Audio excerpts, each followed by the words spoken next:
Retour après une semaine d'absence, et oui on était en direct sur l'Eurocup et le basket Namur Capitale, mais le foot reprend ses droits ce soir sur Bouquet Média et également sur Matélésport. Et oui, émission spéciale ce soir avec nos amis de Matélésport. On va faire un focus sur les équipes de l'arrondissement de Dinan, et d'ailleurs en plateau on a le plaisir d'accueillir Greg Servet, entraîneur, joueur-entraîneur. On va en discuter de l'Union Rochefortoise B. Merci d'être venu, Greg. Avec grand plaisir, bonsoir à tous. Et puis je le disais, émission en collaboration avec nos confrères de Matélésport. Laurent Dezimon, vous êtes avec nous, bonsoir. Bonsoir Florent, merci pour l'invitation.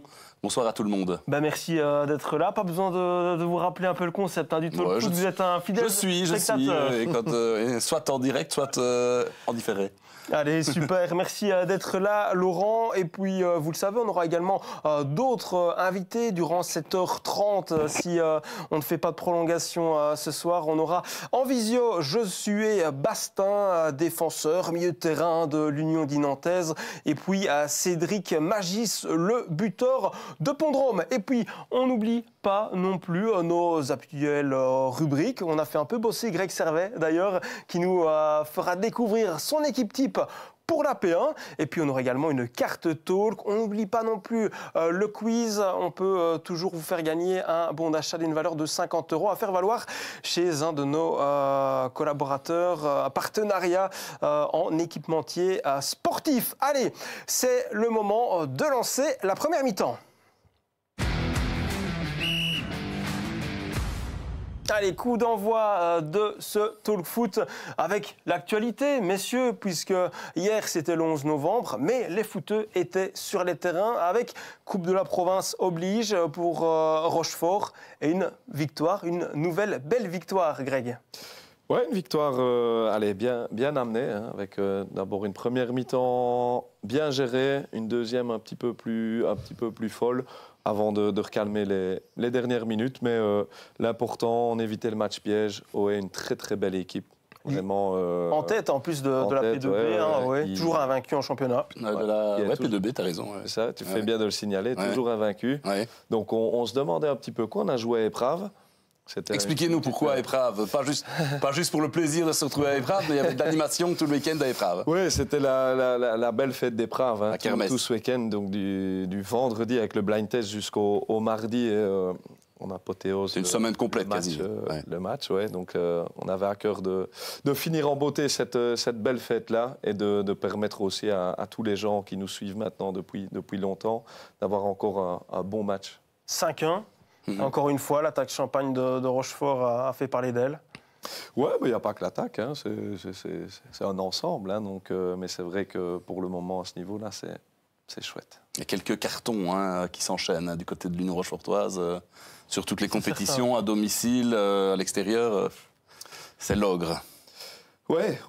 Maintenant, bon, voilà, on sait clairement qu'on va tomber à un moment donné, c'est sûr et certain, on ne va pas faire un sans. Pas de 90 sur 90 cette année, non, on tombera, c'est sûr. Maintenant, quand, on verra. Le plus tard possible. Mais le plus tard possible. En tout cas, on essaye de semaine en semaine de ne pas tomber. Je vous propose de faire un peu le topo justement sur ces 16e de finale de la Coupe de la Province. J'ai mon petit copion avec moi. Si on reprend un petit peu les résultats, il n'y a pas vraiment eu de grosses surprises. On a 8 équipes de P1 qualifiées, 5 de P2, 3 de P3. Victoire de Ligny face à Nanine 1-0. Fernel-Mohamptine a été perdre à Cheftogne au pénalty 4-3. C'était 1-1 après le temps réglementaire. Jeudi, une victoire à Avalanche 0-1. Meubé Olympique Namur, là c'était contre le FCO, c'était un peu le carton 9-4. On n'a pas trop compris ce qui s'est passé. Score de mini-foot. Mais presque, ouais, avec ce 13 buts inscrits. Aversin qui a fait douter l'Union Bossière-Jean Blou, mine de rien, victoire 4-3 pour les Bossiérois. Biembe, la petite équipe de P2, petite, parce qu'il y a des beaux noms, doublé de Martin Forlailly, 1-2 à Rines. Tamine s'impose à Houillet 1-3. Grand Lébé, l'équipe de P3 P3 qui fait tomber Assès, qui n'est pas vraiment d'une bonne passe pour le moment, les hommes de Mickaël Dezy. La victoire de Flavion Morialmé au pénalty face à Floref, ça a failli être une surprise aussi, 2-4 au péno. Petit Waré qui s'impose face à Aiguezé, 3-1. Grandlay qui a eu peur face à Wépion, face à Danny Verkamer, ça c'était aussi le petit clin d'œil retrouvaille. Finalement, à 10 contre Rosy, il s'impose 2-1. On l'a dit, Rochefort-B, OE 5-1. Il reste encore 4 matchs. Le Zolongchamp, 1-0 face à Tavier. On va en parler dans quelques instants, ça Greg. HB Spi, petite surprise, 1-0 aussi. Large victoire de Petigny-Fran face à Gemep, 0-3. Ça, c'était pas gagné non plus parce que Gemep, c'est une toute grosse équipe de P3. Et puis Tarsienne à Dinan à 2-3. Et si on se projette pour les huitièmes de finale, pas encore de gros clash, on va dire, entre grosse écurie de P1. Bossière contre Meubé, ben voilà, il en fallait bien une pour Meubé. C'est le seul. C'est ça, exactement, le derby. Flavion Morialmé, Ligny, Tamine Cheftogne, Pétigny, Grand-Lébé, Leuze Rochefort-B. Greg, un déplacement à Leuze qui est co-leader, si je ne dis pas de bêtises, de la P3B avec Sclin. Donc là aussi, il faudra se méfier, mais sur papier, vous êtes les grandissimes favoris, forcément. Oui, on assumera ce statut de favori. Maintenant, c'est un match de coupe, on sait très bien la magie de la coupe et tout ce qu'elle peut amener. Donc on va se méfier de Leuze, on n'y va pas en terrain conquis, ça c'est sûr et certain. Jamais à l'abri d'une surprise. Ouais, non, oh là là, non, sûrement pas. Non. Alors il reste encore 3 matchs, c'est Tarsienne-HB, duel de P2, Petit Waret face à Jeline et puis Grandlay à BMB. Ce serait intéressant de voir si les Jobins font redescendre quelques joueurs de Détroit, pourquoi pas. Mais voilà, donc on le disait, huitième de finale, il y a quand même à chaque fois, à part pour ce Bossière-Meubé, une équipe favorite au coup d'envoi. Hein. Oui, il y a toujours au moins une division d'écart entre les différents protagonistes. Donc on rappelle qu'il n'y a pas de statut de protégé pour les P1, c'est le hasard ici. Greg, on est d'accord. Hein. Une équipe de Rochefort qui a quand même gagné la coupe. En plus, la saison dernière, c'est dans le coin de la tête, ça, le doublé, Greg? Dans le coin de la tête, allez, l'objectif, comme on l'a dit en avant-saison, c'est de monter. Cette année, peu importe si c'est via le titre, si c'est via le tour final ou quoi que ce soit, c'est l'objectif. Après, on a vécu tellement quelque chose d'incroyable l'année passée avec cette finale de coupe et cette victoire en finale de coupe. 5-0, hein, c'est ça? 6-0. 6-0 même. On a envie d'y sous un grand soleil, maintenant, avec un large public. Belle fête du foot organisée à Esch. Hein. On avait fait, en plus, notre président nous avait permis d'avoir toute une journée team building. Team building avec repas à midi, partir en car et tout ça. Elle est incroyable, cette journée-là. D'office, si on peut revivre ça, on signe à 2 mains. Maintenant, la route est encore bien longue. Allez, un petit mot aussi au niveau des commentaires Facebook, bien entendu. On est là pour les lire, n'hésitez pas. Déjà quelques messages qui vous concernent, Laurent Dozimon. Des petits coucous de Jeff Farvac notamment, Guillaume Gauthier. Nouvel entraîneur de BMB. Jeff Farvac. Oui, tout à fait. Et qui surprend bien. Petit début de saison compliqué pour BMB, un peu à l'image de Nîmes, mais là, BM est en train d'enchaîner les victoires. Guillaume Gauthier, le coach de l'Union Bossière-Jean-Blou, désolé pour le souvenir un peu douloureux, Guillaume, avec cette finale. Et puis, on a Jeff Forlay était là, mais c'est le seul. Mais forcément, oui, c'est vrai, Jeff, c'est pas lui qui bat une P1 tout seul. Notre ami Martin Forlay, qui était donc avec BMB. Gilles Fossion, bonjour à Dodzi, voilà. Bonjour à Gilles, entraîneur adjoint de l'Arquet en Salut. Détroit. Exactement. Avant de prendre notre premier invité, ce sera Cédric Magis. On va quand même revenir sur ce début de saison de Rochefort-B. On va pas se mentir quand on a fait nos émissions coup d'envoi pour préfacer un petit peu la saison. Rochefort-B était cité dans les favoris, mais au même titre qu'un Grandlay. Pourtant, quand on regarde maintenant, il y a quoi, 10, 11 points d'écart. C'est quand même quelque chose. Greg, vous attendiez à ce 36 sur 36 ? Non. Si on commence la saison et on nous dit qu'on va faire ça, on signe à 2 mains. Maintenant, on a préparé... il y a eu cette après-saison où on termine 3e. On perd en finale, tour final contre le Condrusien. Et là, on sent que allez, on veut nous faire croire que c'est un drame, que c'est quelque chose qui, c'est pas normal. Qui n'aurait pas pu arriver. C'est pas normal. Gagner ce tour final, quoi. Mais bien sûr que c'est normal, et il faut bien se rendre compte qu'il y a 4 ans d'ici, on est en P3, on fait P3, P2, P2, P1. P1 la première année, on se sauve tranquillement. La deuxième année, on est 3e, on remporte la Coupe de la province. Donc, on est toujours dans un processus d'apprentissage, dans un processus d'objectif, où d'année en année, forcément, on les met de plus en plus haut. Et donc, on a essayé de bâtir l'équipe pour pallier au manquement de l'année passée. Et pour le moment, ça se passe très bien, très très bien, mais... 36 sur 36, 12 victoires d'affilée, meilleure attaque de la série, 51 buts, ça fait plus de 4 buts de moyenne, hein, ça c'est quand même impressionnant. Incroyable. On n'avait pas la meilleure défense, on y reviendra tout à l'heure, 15 buts encaissés en 12 matchs, 7 points d'avance sur le deuxième Nîmes, donc là c'est quand même du rarement vu. Je me suis un petit peu renseigné, je me souviens... grâce à Internet notamment, d'une jeune Estamine 2019-2020, d'une jeune Estamine 13-14 aussi, qui roulait un peu sur cette P1 avec une grande domination aussi. Donc, est-ce qu'on est parti pour cela avec aussi la caractéristique du noyau de Grégory, c'est qu'il tourne ce noyau. Personne n'est titulaire 4 fois d'affilée, quasiment, ou à part le gardien, à part Jérôme Claude, mais ça tourne beaucoup. Hein. Ça, c'est votre marque de fabrique. Même Jérôme. Hein. Jérôme sait très bien qu'il peut aller visiter le banc à tout moment. Et au-delà de la prestation sur le terrain, il y a une attitude à avoir en dehors, dans le groupe. Et là, ils savent bien que tout le monde est important. On a un noyau de 18 joueurs. Donc 18 joueurs, ça va très très vite. Tout le monde doit être concerné à tout moment. Et à partir de ce moment-là, la tournante se fait. Si tout le monde mord à ça, magnifique, ça met un plus à l'équipe et une sacrée dynamique. S'il y en a un ou deux qui commencent à ne pas mordre à ça, là, ça va devenir un petit peu compliqué. Mais pour le moment, on ne va pas bouder son plaisir, c'est très bien. Ça veut dire que ta force à toi, elle est tant footballistique que relationnelle aussi ? Parce que instaurer ça dans une grosse équipe, c'est pas toujours facile, on imagine. Ouais, je pense avoir... C'est une de tes qualités, ça ? Qualité, c'est toujours difficile. C'est plus à eux à dire si c'est une de mes qualités ou pas. Mais j'accorde beaucoup d'importance, en tout cas, à ce que tout le monde se sente bien dans le groupe. Maintenant... si on prend individuellement chaque joueur, je ne fais peut-être pas l'unanimité. Il y en a toujours un ou deux qui peuvent être déçus. Mais en tout cas, j'essaye que tout le monde se sente bien et tout le monde prenne son sac quand il vient à l'entraînement avec un grand sourire. Ou du moins, quand il arrive dans le vestiaire, il est la banane et ils prennent beaucoup de plaisir. Ouais. On rappelle aussi, j'enchaîne si tu veux bien, que beaucoup de joueurs de l'Union Rochefortoise ont déjà connu la division supérieure, parfois même 2 divisions supérieures, parfois même 3 divisions supérieures. Quelques minutes, on part à Ancio. Et par exemple, des joueurs, il y a peu de joueurs qui n'ont jamais connu cela. On pense à Disqueuve, Dubois, Hainaut, Jadot, les frères Mathieu, même si un des deux a déjà connu l'Union Rochefortoise A. Aurélien Leclerc, il est un petit peu à Evelette en début de saison, puis il est arrivé.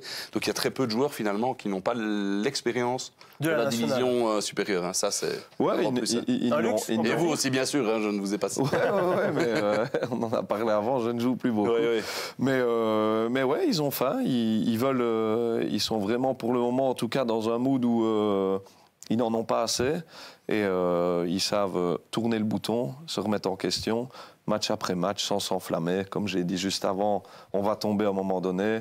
Quand on va tomber, on va voir comment l'équipe va réagir et comment ça va se passer. Mais c'est vrai que pour le moment, ils mordent. Ouais. On a un appel qui arrive, on me dit dans l'oreille que Cédric Magis, notre premier invité en visio, est déjà là. Bonsoir Cédric. Bonsoir Florent. Vous nous entendez bien, Laurent, ça va ? Salut Cédric. Moi je vous entends bien et vous ? Allez, c'est parfait. Parfait Cédric. Un visage et un nom bien connu du football provincial qui a martyrisé quand même bon nombre de défenses, que ce soit en P2 et également cette saison en P1, mine de rien. Cédric, vous avez affronté Rochefort, vous étiez sur un 7 sur 9. Là, ça fait mal. On va dire le retour, les pieds sur terre, ça fait mal ce week-end. Oui, c'est ça. On a pris autant de buts qu'on avait de points, donc ça fait mal. Et je pense que on a peut-être eu un espoir avant le match, mais ça a été vite éteint. En tout cas, une grosse équipe. j'avais pas encore connu cette qualité-là cette saison-ci, en tout cas. C'est au-dessus du lot, je trouve. Et c'est quoi, c'est Rochefort qui a vraiment déroulé, qui était 2 crans au-dessus, ou du côté de Pont-de-Rome, on a un peu rendu les armes un peu trop vite aussi? Ouais, je pense que c'est un peu des deux, mais on avait beaucoup d'absents, mais je pense qu'on a un peu complet.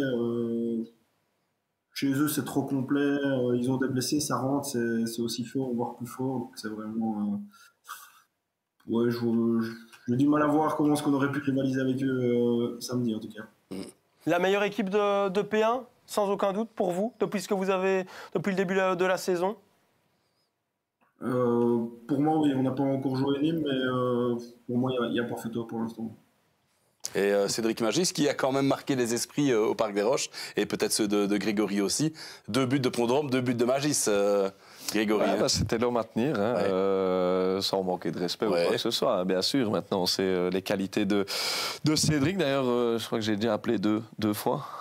J'ai un petit peu tétillé 2 fois. Ça ne mord pas pour le moment? Non. Il doit recevoir des coups de fil au mois d'avril. Ouais, je suis pas le seul à lui sonner, mais je pense qu'il est bien là. Et voilà, mais ouais, quel joueur. Ouais. Véritable clubman, Laurent, on peut le dire. Bah oui, ça fait combien de temps, Cédric, que tu es à Pont-de-Rome? C'est le club du village, mais on se souvient de toi en P3, hein, avec le titre, Pascal Poncelet qui était coach. Hein. Ouais, c'est ça. Je dirais il y a 10 ans maintenant, à mon avis. Ouais. Après des passages à Ouellin, une formation à Beaurain, et une place déjà en équipe première à 17 ans, je crois, à Beaurain. C'est Raphaël Gustin qui t'avait lancé, c'est ça? Ouais, c'est bien ça, ouais. Quand il avait repris l'équipe, je l'avais suivi et j'ai joué 3 saisons. Hein, oui, Ouellin, court passage à Ouellin. Ouais, bonne mentalité. Après, jeu différent. Et moi, à ce moment-là, je faisais les pauses, donc je devais m'entraîner 1 semaine sur 2. Donc c'est ça que Adrien Marchal m'a contacté et il a su appuyer sur les bons boutons à ce moment-là. Et pourquoi Pont-de-Rome? Pourquoi justement ne pas répondre à un appel de Rochefort-Bay? On se doute qu'il y a d'autres écuries qui ont déjà dû venir taper et frapper à votre porte. Mais pourquoi Pont-de-Rome année après année? Au début, c'était pour remettre le club où il était, entre guillemets, en P2 et jouer avec mes potes. Et ensuite, on s'y est pris au jeu et puis on se dit, ouais, on commence à faire 2-3 transferts, 2-3 renforts. Est-ce qu'on n'essayerait pas d'aller chercher et écrire l'histoire avec Pont-de-Rome? Et puis finalement, on écrit l'histoire avec Pont-de-Rome, on monte en P1. Et après, on ne se voit pas partir parce qu'on est monté en P1, donc il faut assurer. Et donc voilà. Ouais, et répond aux attentes. Lui, en tout cas, personnellement, déjà 8 buts cette saison hein, pour une équipe qui joue le maintien là pour l'instant, qui a quitté quand même la Lanterne Rouge il y a quelques temps. Mais est-ce que tu pensais trouver le chemin défilé quand même aussi facilement avec Pont-de-Rome en P1, Cédric? Oui, j'espérais du moins en tout cas. Et c'est vrai que même si on n'a pas beaucoup de points, on a quand même une équipe qui est un peu tournée vers l'avant, donc on prend beaucoup de buts, mais on marque quand même assez bien quand même. Ouais, c'est ça qu'il faut travailler maintenant, notamment avec Éric Surailly, votre nouveau coach là, depuis 4 matchs. C'est la priorité. Ça a fonctionné. Hein. C'était la première défaite, je pense, sous l'ère d'Éric Surailly ce week-end, après un 7 sur 9. Donc ça veut dire qu'il a quand même su installer une patte Surailly. Oui, je pense qu'on avait besoin d'un renouveau. Je pense que le club avait voulu garder Pierre et les joueurs aussi parce que on travaille sur la continuité, ça fait 6 ans, mais on se rend compte que maintenant qu'on a changé, il fallait que certains joueurs se remettent en question et retravaillent comme au premier jour, entre guillemets, quoi. Là où on avait peut-être créé, je sais pas, un certain confort ou certaines places acquises, quoi. Allez, si on reprend un peu justement les résultats de Pont-de-Rome avec Éric Surailly, c'est quand même une victoire 1-4 à Rennes, Jamais facile d'aller jouer là-bas. Victoire 2-1 face à Aligny, match entre équipes qui luttent un peu pour leur survie. Entre promus même, ouais. Entre promus également, donc jamais facile. Ce 0-0 face à Shefton, qui était quand même un candidat annoncé au top 5. Ben voilà, ici, il y a le coup d'arrêt face à Rochefort. Mais déjà, ce samedi, c'est le gros derby face à Jeudine. On se doute que ce match a déjà été coché au calendrier depuis quelques semaines, Cédric. C'est sûr, je pense que en sachant que c'est les deux équipes de la région, on regarde quand on va s'affronter et c'est clair que on attend ce match-là et je pense que l'attente de leur côté aussi. Oui, on se souvient des matchs au sommet il y a 2-3 ans de P2 qui étaient souvent décisifs. Jeudine s'est contenté à l'époque de partage contre Pont-de-Rome tout en gérant bien les autres matchs. Pont-de-Rome a moins bien géré à l'époque d'autres plus petits matchs. Match particulier aussi pour Éric Surailly, le coach de Pont-de-Rome, qui est jeudinois d'origine.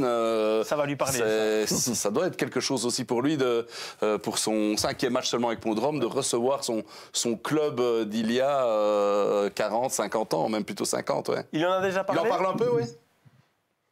Ah ben, vous venez de me l'apprendre parce que... Allez, on n'a pas eu l'occasion d'en parler beaucoup hier, donc voilà. Ah ouais, il a joué à Jeudine, et son papa aussi a coaché Jeudine. Enfin voilà, les Surailly à Jeudine, il y en a plusieurs, et Eric et Olivier qui ont été pros, qui ont joué en D1 tous les deux. Eric un peu moins qu'Olivier, mais ils ont commencé à Jeudine. En tout cas, voilà, ça c'est la petite histoire. Un petit passage quand même par notre chat avec Arnaud Vanouk qui nous dit « Big up Cédric, un des meilleurs attaquants contre qui j'ai joué. Bonne saison à toi. » Nicolas Gérondal, coucou Dodzi, voilà, c'est passé. Salut à Nicolas, c'est le préparateur physique de Esch. Ah ben voilà. Nicolas Nérinx qui nous dit « Est-ce que Joseph Jadot est aussi bon les jeudis soirs que les dimanches à Natois ?» Au passage, bonjour à Dodzi et Florent. Voilà, Nicolas Nérinx... Tu sais, c'est ce coureur cycliste qui, avec son pote, a exploré des côtes un peu moins connues. On a fait un reportage sur eux d'Assef, d'ailleurs. Voilà. Et Nicolas Nérinx a mis avec Joseph Jadot, visiblement. Et Joseph Jadot, qui est un des nouveaux Rochefortois de cette année, qui est une révélation aussi au niveau de la première... Même s'il avait déjà joué un peu en P1, je crois, avec le Condrusien, mais cette année dans une top P1. Une belle surprise aussi pour vous, une belle révélation? Ouais, Joseph, j'avais côtoyé quand on était, nous, en P3 avec le Condrusien B, était en P3 à l'époque. Je trouvais ce garçon-là intéressant, avec son profil atypique. C'est clair que Joseph n'est pas le plus beau et le plus fin, mais fin au sens figuré. Mais il a cette qualité que je recherche dans une défense, et au-delà de ça, il s'incorpore dans un groupe de manière admirable. Instituteur à Avlange. Instituteur à Avlange. D'ailleurs, il y a quelques vidéos sur notre groupe qui circulent où il répète bien ses spectacles et tout ça. Ça vaut la peine d'être vu. Et donc, Nicolas demandait s'il se comportait aussi bien à l'entraînement qu'à la kermesse de Natois. On imagine que la motivation doit être la même, mais voilà, dans un autre objectif. Style. Un autre style, peut-être. Ouais, mais il sait se lâcher aussi les jeudis, même les mardis aussi. Ouais. Un coucou de Patrick Collin, justement. On parlait de toi, Patrick, avant l'émission. Mingati qu'il est beau, Greg. L'ancien Rochefortois qui s'est blessé avec Aïe en P1 luxembourgeois ce week-end. On en parlait juste avant. Grand ami de Grégory.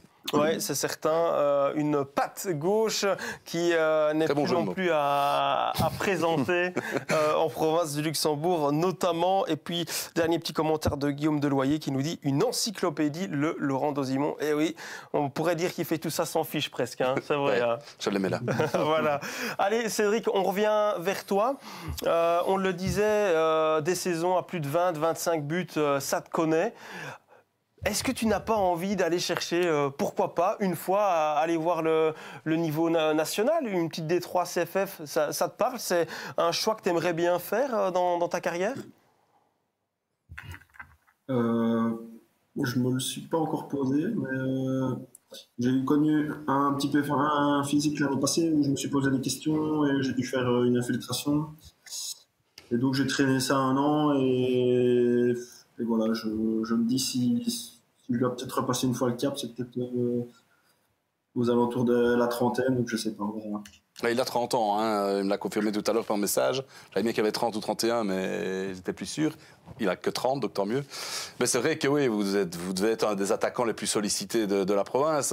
Combien de coups de fil entre février et avril chaque année?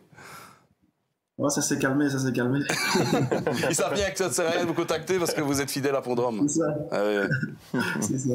Bon, l'objectif, forcément, après avoir donné tant d'années à Pont-de-Rome pour faire monter le club en P1, qui est historique d'ailleurs pour le club, on se doute que l'objectif, ce sera le maintien quand même, arriver à aller chercher ce maintien en P1.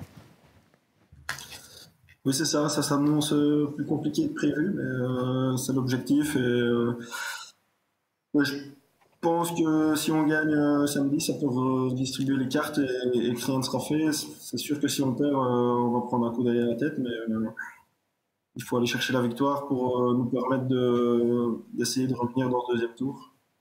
Et Cédric, Greg, je vais également vous poser la question. Combien de points, selon vous, il faudra pour se sauver en P1 ? On le voit, c'est quand même assez serré dans le fond de tableau. Greg ? Bonne question. C'est pas tellement son tracas quotidien. Non, c'est certain. Vous êtes déjà sauvé, je pense, de toute façon. Je regarde à tout ça maintenant. Quand on sait ce qui peut descendre de plus haut, c'est toujours ça qui est inquiétant. Est-ce qu'il faudra 2, 3, 4 joueurs qui vont basculer de P1 en P2, mais à mon avis, pour être sûr, il faut au moins 30 points peut-être. Là, t'es sûr. Ouais. Pour ma part, je pense. C'est possible. Et on se souvient que l'année passée, Jeudine avait assez mal commencé sa saison, un petit peu dans le même style que Pont-de-Rome cette année.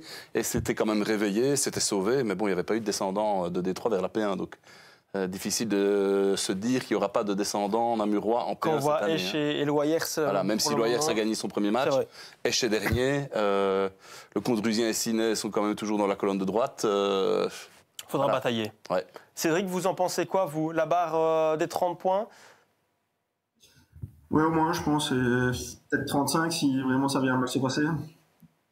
35, donc, c'est déjà costaud quand même. Hein. C'est costaud, 10 victoires, 5 matchs nuls, faut aller les chercher sur une saison. Un prono quand même pour ce week-end, Cédric ? Je sais pas, Pont-de-Rome gagnant, j'espère. Un match que Mathélé couvrira ? Oui, Mathélé sera présent pour le derby là-bas, derby du Sud, qui est une première forcément en P1 aussi. Donc c'est nul doute qu'Olivier Cornet, le coach jeudinois, prépare un plan anti-Magis, en tout cas pour essayer de le museler. Mais c'est vrai que les qualités offensives de Pont-de-Rome, elles sont là. Et ils sont certainement pas la plus faible attaque, avec des Brian Bernier, des Hassani, etc. Les qualités sont là, et c'est vrai que c'est parfois derrière... C'était le feu l'an dernier, en P2 d'ailleurs. Vous étiez plus de 5 joueurs à 10-15 buts, Cédric, si je dis pas de bêtises. Oui, c'est ça, ouais. Il y a Bra, il y a Léa, il y a Alan. C'est sûr qu'il y a des qualités, et je pense qu'il faut former le bloc, tant défensivement qu'offensivement, et défendre ensemble, attaquer ensemble. Je pense que c'est la recette de la victoire, entre guillemets. Allez, on suivra ça de très près. Merci Cédric d'avoir été avec nous.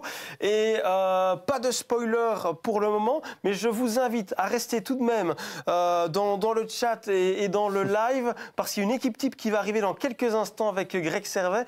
Et je pense que ça va vous intéresser, Cédric. Ça va ? Allez, à bientôt Cédric. Bonne soirée. Merci. Merci, bonne soirée. Au revoir. Allez, je repasse 2 petites secondes du côté du chat avec Jean-Luc Demoulin et Nicolas Wallin qui vous salue. Greg, d'ailleurs, Nicolas qui nous dit « En route pour être coach de l'année, le Couze ». Mon cousin. Qui entraîne où maintenant ? À Rang 2. Ah ouais. Ouais, il entraîne à Rang 2 en P3. Ouais. Donc il fait du bon boulot là, très bon boulot. Allez, on le salue aussi. On salue également Nicolas. J'en parlais il y a quelques instants, on va passer de ce pas à l'équipe type.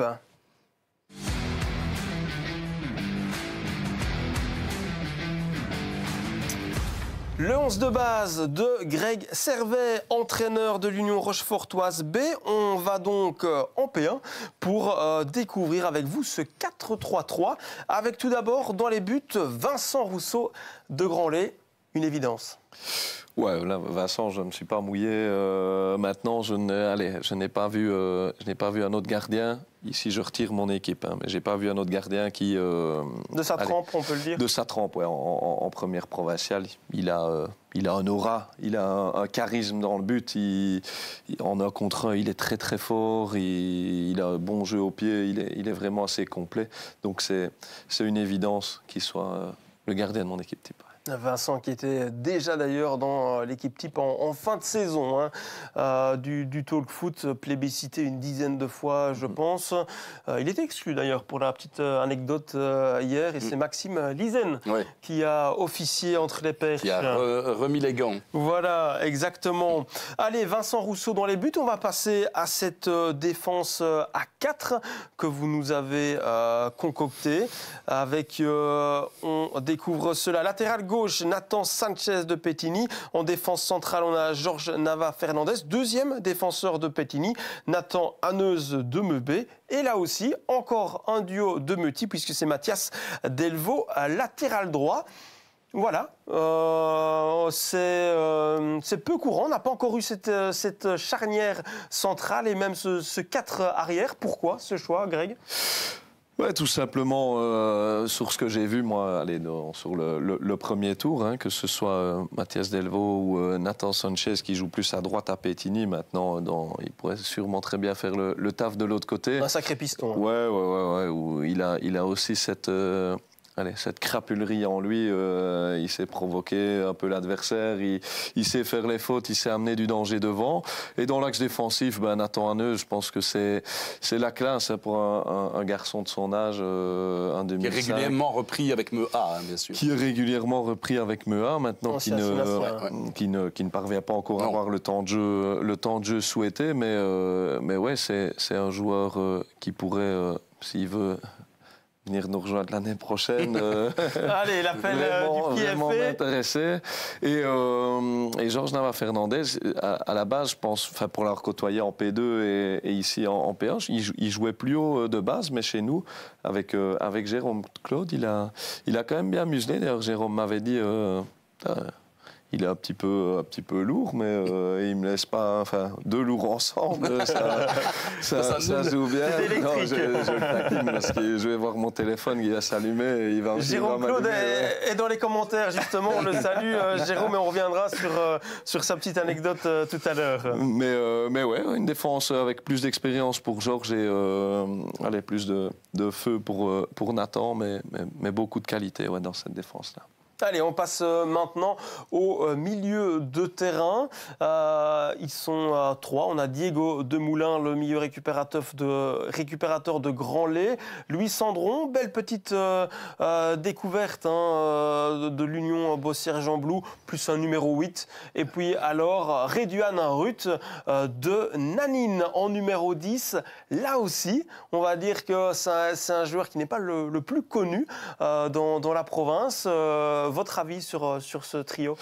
Ouais, Diego, à Grand-Lay, je pense que mon oreille s'en souvient encore. Hein. Il m'a mis un coup de coude l'année passée. Je pense que j'ai eu l'oreille qui a sifflé pendant 2 mois. Mais au-delà de ça, il a vraiment ce rôle de récupérateur. Il sait jouer simple et c'est le 6 parfait. Il est jeune, il est 2001. Louis Sandron, il pue le foot. Vraiment, je trouve que d'un mauvais ballon, il parvient toujours à en faire un bon ballon sans se mettre trop en évidence et en étant... l'homme de l'ombre, très efficace. Exactement. Et Réduan Ruth, je ne connaissais pas du tout. On a joué contre Nanine. Il jouait en 9, mais décrochait beaucoup en 10. Il savait bien se mettre libre, il se retournait facilement, il participait bien au jeu. Et c'est un joueur qui m'a énormément bien plu. Je pense que ce triangle-là peut faire pas mal de dégâts en P1. Oui, ancien joueur des espoirs de l'Union Namur qui était à Eveleth. Puis malheureusement, la saison passée, il a été blessé quelques temps du côté de Nanine. Donc voilà, comme vous, je pense qu'il y a pas mal de suiveurs du foot provincial qui le découvrent. On passe au trio offensif maintenant. Les 3 attaquants choisis par Greg Servet. Et voilà, Cédric Magis qui est bien présent sur le flanc avec Yanis Calais, jeune joueur qui vient de Wépion et qui fait son trou à Grand-Lay, on peut le dire. Là, c'est une des valeurs sûres maintenant des Grand-Laysiens. Et puis Thibaut Noirom de Lustin, une découverte également, on peut le dire, Greg. Ouais, c'était une découverte pour moi aussi. On a joué Lustin début de saison et Thibaut m'a vraiment bien plu. Il met un doublé chez nous, mais au-delà des 2 buts qu'il met, il a eu une mobilité, un pressing, une présence physique très très intéressante. Donc pour moi, c'est un des 9 qui m'a vraiment bien plu. Après, la facilité aurait été de mettre Houlot. Et deuxième meilleur buteur, voilà, deuxième meilleur buteur ouais. derrière Jérôme. Maintenant j'avais envie de faire une équipe aussi différente de mes joueurs. Parce que je leur donne déjà assez d'amour comme ça pendant la semaine et depuis le début de saison. Donc voilà. Noirom qui évolue à Avlange l'année passée. Avlange, voilà. Oui, Joseph Jadot m'en a parlé. Ouais, il est 2003. Donc c'est encore un jeune joueur. Et je pense qu'il a une belle marge de progression. Et en tout cas, sur le match qu'il a montré contre nous, il a été très très bon. Ouais. Et ces 2 flancs-là, Magis Calais, c'est pour casser des reins, ça. Ouais, et marquer des buts, parce qu'ils sont efficaces aussi. C'est ça, en fait. Hein. Cédric, je pense qu'aller avec une équipe, on le met dans une équipe comme Grand-Lay, comme Nîmes, Meux ou quoi, je pense qu'il peut facilement atteindre la barre des 20 buts sans problème. Et Yanis, je l'avais côtoyé à Wépion, quand on a été champion, enfin quand on a tour final de P2. remporté le tour final. Ouais. Et déjà à ce moment-là, il nous avait fait souffrir. C'est un grand gabarit, mais qui a une belle technique, qui va très vite et qui sait finir. Donc lui aussi, c'est un joueur que je garde à l'œil. Combien de joueurs de ce 11 de base seront sollicités en fin de saison? Un petit coup de fil pour Rochefort Bay. Ils peuvent tous être sollicités, franchement. C'est des bons joueurs. Et au-delà d'être des bons joueurs, je ne pense pas me tromper sur la mentalité des garçons. Hein. C'est des gars qui, dans un groupe, je pense, hein, je les connais pas personnellement, mais qui savent mettre l'équipe avant l'individu. Et qui pourrait... Ils se fondent bien dans un collectif. Exactement. Merci Greg pour cette belle équipe type, c'est vrai. Ça nous a permis aussi de découvrir quelques nouveaux visages de l'AP1. Quand on est tourné vers le sud, comme Greg et moi, c'est vrai que les joueurs de Nanine, comme ces différents joueurs-là, on les connaît pas, quoi, tout simplement. Exactement. Donc merci pour cette équipe type, Greg. Et je pense que vous allez peut-être revoir votre 11 à Rochefort pour le week-end prochain. C'est Jérôme Claude, votre meilleur buteur, qui vous demande si c'est plus difficile de composer un 11 chaque semaine ou d'arriver à vous coiffer avec les cheveux qui vous restent. Ça, la calvitie, c'est vraiment en dessous de la ceinture, c'est pas top, ça, Jérôme. Ouais, c'est facile. Hein. En plus, à la caméra, elle est un peu au-dessus de moi. Donc, tiens la tête bien droite. Mais on le disait, il y a du choix pour mettre Jérôme sur le banc. Oui, mais d'ailleurs, après son petit commentaire, je ne pense pas que je vais le reprendre ce week-end-ci. Et, il va rester chez lui. Mais il est suspendu. Voilà. C'est pour ça. Il est suspendu. Malin, il lâche ça à un moment où il sait qu'il ne jouera pas. Non, il a bien raison. Sinon, Adelsba qui est également parmi nous. Pour ton information, Josué passera en deuxième partie d'émission vers 19h45, 19h50. Ne bouge pas du coup. Et Hugo Collignon qui nous demande si Greg Servet ne chanterait pas en plateau. Chanter. Tu es bon chanteur avec 3 trappistes dans le coco, je peux devenir un ça tombe bien. Elles sont déjà pas, Laurent.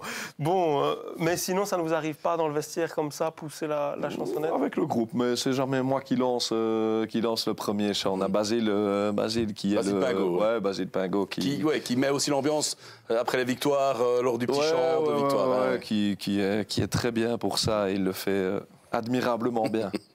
Allez, on va passer maintenant à la pause, mais qui dit pause dit également Top But. Je ne sais pas si vous connaissez, Greg, mais chaque semaine, on essaye de dénicher un peu les petites pépites que nous avons filmées durant le week-end. Et puis, vous êtes d'ailleurs de plus en plus nombreux à nous envoyer vos vidéos de buts que vous filmez avec votre iPhone ou avec les nouvelles caméras VO. C'est vrai que maintenant, on les voit de plus en plus nombreuses en bord de terrain. Donc, n'hésitez pas à nous les envoyer par Messenger et on essayera de les incorporer dans le Top But, comme on va le voir pour cette semaine. Allez, un Top But qui a déchaîné les passions cette semaine. Plus de 150 commentaires. Avec tout d'abord le but de Oumar Traoré qui a conclu une superbe action collective du côté de l'Union Namur qui s'est imposé 3-0 face au Sporting de Charleroi B. C'était une belle victoire pour les Merles. Et ici, c'est Gauthier Roland, un U14 de Loyers qui nous place une superbe reprise en dessous de la barre transversale. Magnifique. C'est toujours beau à voir, hein, des buts comme ça chez les jeunes. Merci également pour l'envoi de la vidéo. Brooklyn Dubois, Meubé, frappe chirurgicale et on appréciera le petit crochet court et en sortie directement la frappe parfaite face à l'Union Bossière-Jean-Blou. On avance avec Martin Dier de Florène, le centre, la reprise en un temps. Un petit peu croqué, mais ça fait tout son charme, puisque ça va chercher la lucarne dans le derby face à Flavion. Et puis, le plus beau but pour nous, Mathieu Pizzolante, s'il vous plaît. L'axe, en plus, est magnifique et il va nous chercher une enroulée en pleine lucarne lors de la large victoire de Biem B de ce week-end. Et on n'en s'en lasse pas. Je le disais, énormément de commentaires, plus de 150. Il y a eu match avec notamment Gauthier Roland de Loyers, Martin Dier de Florène et Martin Pizzolante. Et vous avez élu Martin Pizzolante, plus beau but de la semaine. Messieurs, c'est votre choix aussi? Oui, je vote Pizzolante. Choix logique. Allez, quand on voit des enroulés comme ça... On voit bien l'effet aussi de dos, quoi. C'est vrai, l'effet est parfait pour aller nettoyer la lucarne. Pas de revue de presse cette semaine. Ben oui, nous aussi, on fait tourner l'effectif. Philippe, qui nous regarde sans aucun doute, qu'on salue. Pas de revue de presse cette semaine, mais une info tout de même à vous donner. C'est tout chaud, puisque le torchon brûle un peu entre Thomas Renier, le défenseur de Esch, et son coach, Samuel Ianetti. Le comité, d'ailleurs, a rencontré le joueur et son coach. Finalement, Thomas arrête du côté de Esch. Esch qui est mal embarqué, on le disait, pour le moment des 3 CFF dernier. Thomas Renier, c'était quand même du costaud, défenseur qui venait de Jeudonne. Donc voilà, les Échois vont devoir faire 100 et du côté de Thomas, il a bon espoir de retrouver un club pour le mois de janvier. Affaire à suivre donc et voilà, c'était une petite info de dernière minute. On va se replonger un petit peu dans la saison de Rochefort, dans le noyau. Vous avez commencé fort en ouverture face à Nîmes B avec une victoire 2-4. À ce moment-là, est-ce que vous doutiez que ce serait votre principal concurrent pour la première place après 11 matchs ou 12 exactement? Ouais, on a quand même vu Nîmes avec une belle prestation de Nîmes, avec des qualités individuelles et qui sont pas négligeables. Quand on voit leur arme offensive, c'est du lourd. Gonel, Houleux notamment. Ouais, c'est ça. Même Amaury, Johan Mott, l'ancien joueur de Spi, Loyers, c'est ça. Johan Mott, ça bouge, ça joue juste. Leur attaquant là nous met 2 buts. On voit qu'il marque un peu comme il respire.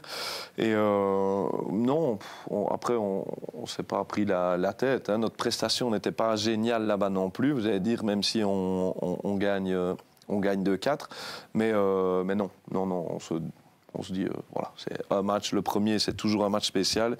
Il est important de le gagner, peu importe la manière. Et après... Nîmes qui sortait d'une prépa loin d'être au top. On peut le dire. Battu en Coupe de Belgique contre une équipe de P3. etc. Et ça aussi, en arrivant là, on se dit... Est-ce qu'ils vont réagir aujourd'hui? Je vais dire, Alain Barbier n'était pas content de la préparation. Du tout, il a poussé une gueulante d'ailleurs. Ouais, donc là, on se dit, on va se faire Vous avez peut-être accueillir. pris au bon moment alors? C'est facile à dire après, mais... Ouais, c'est ça. Après, est-ce que c'est notre défaite qui a servi vraiment d'électrochoc et qui a lancé la machine? Peut-être aussi. Mais voilà, on se préoccupe pas, on se regarde nous. Et voilà. On peut peut-être parler de Jérôme Claude, que vous connaissez bien aussi depuis des années. Vous avez joué avec lui à Marlois aussi ou pas? J'ai joué un an avec lui à Marlois. Après, qui était très jeune. La petite anecdote de Jérôme, on vient du village voisin, moi d'Ambly, lui de Forrières. Commune de Narsogne, dans le Luxembourg. Il m'a ressorti un petit diplôme début de saison où, à l'époque, j'avais organisé un stage à Forrières. Et je lui avais donné entraînement. Vous avez 10 ans tout jeune. Il était tout jeune, il avait 12 ans.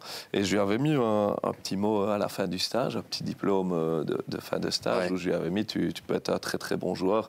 Maintenant, ton caractère t'empêchera sûrement de franchir les échelons. Et il me l'a ressorti. Il m'a dit t'as raison. Et le caractère, toujours le même? Pire. Mais non, Jérôme, c'est ce qui fait aussi sa force. Hein. C'est quelqu'un d'incroyablement gentil et mais qui a cette personnalité-là. Et il ne faut pas qu'il change. 19 buts en 12 matchs. J'allais vous le demander, combien de buts? On avait les statistiques de Benoît Leleu à pareille époque, on est au-dessus. C'est impressionnant. Et la particularité de Jérôme, et où ce qu'il est en train de faire est d'autant plus remarquable, c'est qu'il revient des croisés. Hein. Un an sans jouer. Un an sans jouer. Il a rejoué quelques matchs fin de saison avec Ciné B. Ciné B. Et il a... Voilà, c'était un peu un pari, entre guillemets, dans le sens où, à la base, on ne savait pas si Benoît Leleu, on n'était pas encore au courant des croisés de Benoît Leleu. On avait fait quand même Jérôme, qui souhaitait se rapprocher et qui avait envie de ce challenge-là à Rochefort, parce qu'il ne faut pas oublier qu'il a déjà joué à Rochefort avant. C'est aussi ça l'importance de l'équipe B, c'est de faire revenir des gens qui connaissent encore déjà la jeunesse rochefortoise. Peut-être les deux? Ouais, c'est l'année où ils sont champions. Donc il a joué en D3 aussi, la première année en D3. Il a connu les deux étiquettes de club, je pense. Et donc là, c'était un petit challenge aussi. Je ne pense pas qu'il y a beaucoup d'équipes qui auraient misé sur un joueur comme ça en le faisant venir en tant que neuf principal, surtout qui revient des croisés. Et il répond plus que présent. 19 buts après 12 matchs, sans compter les matchs de coupe où il a mis ses 2 buts le premier, 3 buts là ici ce week-end. Donc on est à 24 buts en 14 rencontres. 4 triplés déjà depuis le début de la saison aussi? Je crois que c'est ça. Maintenant, bon, Jérôme, voilà, c'est bien de le mettre en avant, mais il faut aussi le canaliser. On parlait de Benoît Leleu. Que devient-il? Il est toujours joueur de l'Union Rochefortoise officiellement? Il est toujours joueur de l'Union Rochefortoise. Maintenant, il va se faire opérer dans les semaines qui viennent, parce qu'avec son boulot, c'était compliqué pour lui de se faire opérer avant.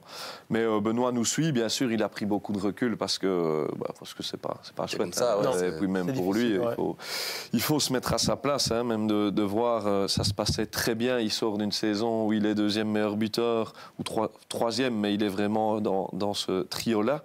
Il est meilleur joueur. Et voilà, il voit que l'équipe continue à bien tourner. Je suis sûr qu'il va jouer au foot, selon toi? J'espère. C'était un pari, malgré tout, de le repositionner en neuf. C'était une première pour lui. Oui, je pense qu'il avait joué un petit peu à à l'époque, quand moi j'y étais, en 10, 9,5.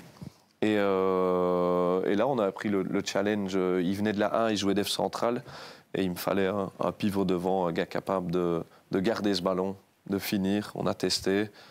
Il était chaud à relever ce défi-là. Et qu'est-ce qu'il a bien fait. Alors, on parle de tous les buts marqués par l'Union Rochefortoise. Que 2 clean sheets en championnat pour l'Union Rochefortoise. Est-ce que ça vous chiffonne un peu? Quand il y a 3 ou 4 buts d'écart, ça me chiffonne un peu moins. Maintenant, c'est vrai qu'on a un football tellement porté vers l'avant que c'est difficile de garder une attention. Je prends le cas hier, on gagne 5-0. Ça se déconcentre un peu. Ça se déconcentre un petit peu. Et alors, il y a deux cas d'école. Soit je pète les plombs parce qu'on prend un but, ou alors je continue à appuyer l'axe offensif et tant que ça fonctionne. Maintenant, il est clair que si on n'arrive plus à marquer, il faudra se baser beaucoup plus sur l'aspect défensif et recadrer encore plus, même si on tape un peu du clou de semaine en semaine. On essaye d'améliorer ça, mais c'est tellement beau à voir devant que voilà. Allez, je repasse 2 secondes du côté de nos amis, nos internautes qui sont chauds pour le moment. Mathieu Vigen qui nous dit: est-ce que Grégory a encore prévu un passage sous la table après sa défaite au Couillon ce jeudi? Ouais, c'est vrai que je collectionne les genoux sales pour le moment, les jeudis. Hein, ouais, Toujours Couillon le jeudi après l'entraînement? Souvent, très souvent, ouais, très souvent. Ils aiment bien ça, j'aime bien ça. On aime bien boire un petit verre le jeudi, histoire de décompresser un petit peu. Et de, Sur quel terrain, alors, par exemple, vous entraînez C'est au Parc des Roches, c'est à Épreuve? Mardi à Épreuve, jeudi au Parc des Roches. Ah ouais, voilà. Ouais. Ouais, ça c'est tous les jeudis au parc. Sauf demain, on ira goûter un petit peu de la boue pour préparer les cheveux. Mais sinon, c'est au Parc des Roches le jeudi, ouais. Mathieu Pizzolante, bah oui, félicitations pour ton beau but. Je vois que Léo Roussel le tag. Martin Dier qui est arrivé un petit peu en retard. Martin, t'es deuxième au niveau du plus beau but, deuxième dans les commentaires. Et alors, on nous demande à quand un retour de Julien Gerbou. Ça vous dit quelque chose? Oui, ancien joueur d'Ansrem, de Biou aussi, de la région dinantaise, mais qui ne joue plus. Mais... Ami de Sapin. Oui, c'est ça. Ah, voilà. Peut-être un retour en tant que supporter à l'Union Rochefortoise. C'est peut-être ça que... Pour nous, là-bas, moi, mais je sais bien qu'il suit beaucoup Sapin. Et tout ça. Ouais, c'est ça. Ils sont forts copains. Ouais. Comment ça se passe d'ailleurs du côté de l'Union Rochefortoise avec cette équipe A en D1 ACFF, équipe ambitieuse, on peut le dire. Il y a pas mal de projets qui sont dans les cartons. On parle d'un nouveau stade à Marche. On sait que le président est ambitieux. Et puis cette équipe B qui pourrait quand même devenir la toute première équipe B à monter en national. Là aussi, ce serait historique. Donc on voit que tout se passe bien. Et est-ce qu'au niveau de cette équipe B-là, on s'y retrouve, on se sent investi également, on se retrouve dans le projet, on n'est pas délaissé? Non, pas du tout. On n'est pas du tout délaissé. Hein. De toute façon, quand on voit les discours de notre président qui sont toujours rassembleurs, qui sont toujours très positifs, qui sont toujours très posés aussi, très mesurés, on sent tout de suite, on a fait les photos d'équipe la semaine passée, Nicolas était présent, même pour nous, donc il nous suit maintenant en présentiel. Il ne sait pas forcément avoir un taux de présence important, mais il a tellement une belle relation avec Sébastien que Sébastien Boitquin, votre team manager, ouais, c'est ça, ouais. Donc qu'il montre sa présence là et bien sûr que l'équipe B est importante pour lui et pour l'Union Rochefortoise aussi, même si la A reste bien évidemment le top du top et on est tous derrière eux. On est leurs premiers supporters. Ouais. Allez-y Laurent. Oui, tu ne joues plus. Tu es toujours officiellement joueur-entraîneur. Ouais. Tu as joué, tu es à ta 5e année ici. Et maintenant, il n'y a plus besoin que tu sois sur le terrain? Besoin, je ne sais pas s'il y a déjà eu besoin que je joue.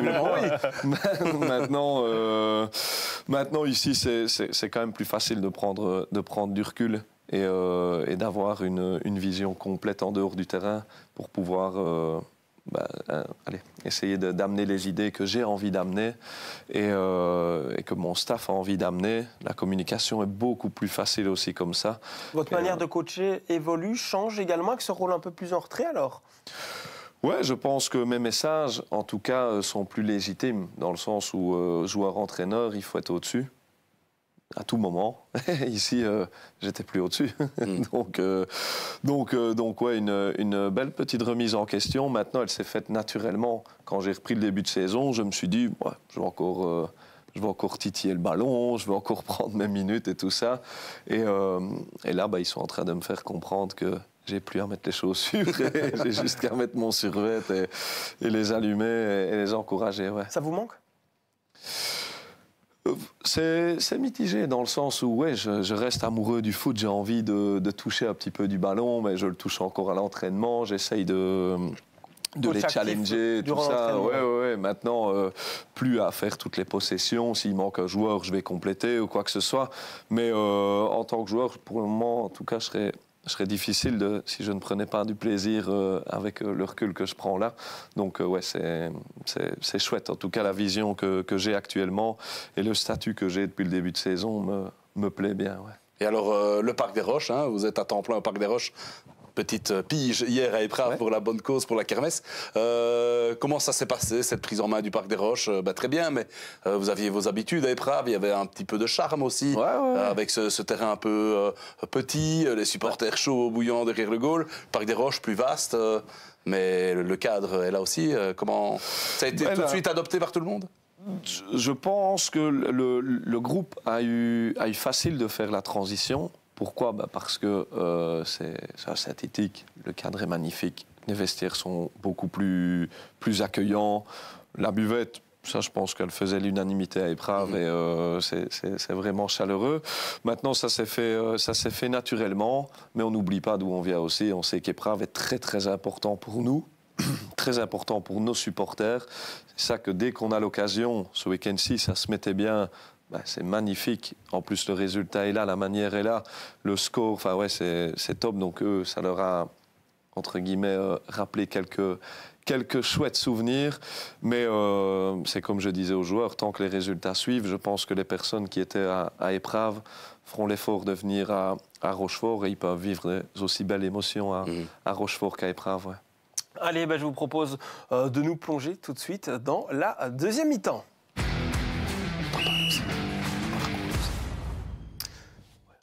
Allez, deuxième mi-temps, qui dit deuxième mi-temps, dit également nouvel invité.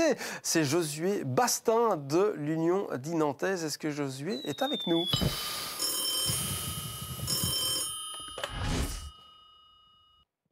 Mais oui, avec le maillot de l'OM. Bonsoir Josué. Et Sudon est derrière. Bonsoir les gars, bonsoir à tous. Salut Josué, bonjour. Salut. Vous confirmez, maillot de Onwé encadré derrière? Ouais, c'est les moyens qui sont à leur mur depuis, c'est ceux qui m'ont donné en souvenir. Donc, allez, génial.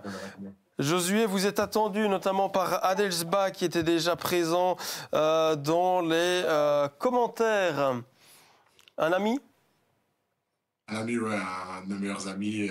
Je sais bien qu'il va être là dans les commentaires pour me taquiner. Allez, génial. On commence avec vous dans quelques instants. Juste avant cela, Josué, j'en profite pour vous rappeler à nos téléspectateurs, ne pas hésiter d'aller déjà vous connecter sur www.bouquet.live pour le quiz de cette semaine avec, je le rappelle, un bon d'achat de 50 € à faire valoir. Donc, une adresse, www.bouquet.live et allez, dans un quart d'heure, 20 minutes, on passera au quiz. Josué, à vous maintenant.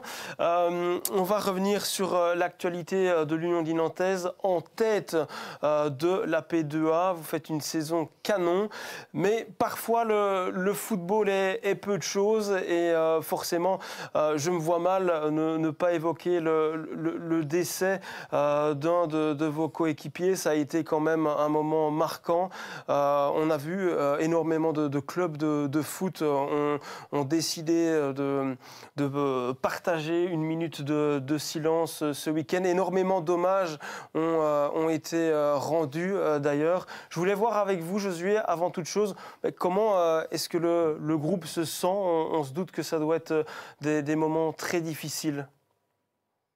Bah oui, c'est vrai que là, ce qu'on traverse, l'équipe, c'est quand même, je crois, un moment très compliqué pour tous. Quand on débute une saison, que ce soit avec une nouvelle équipe, on fait ça avec ses potes. Surtout un club comme le nôtre, on est un peu une famille.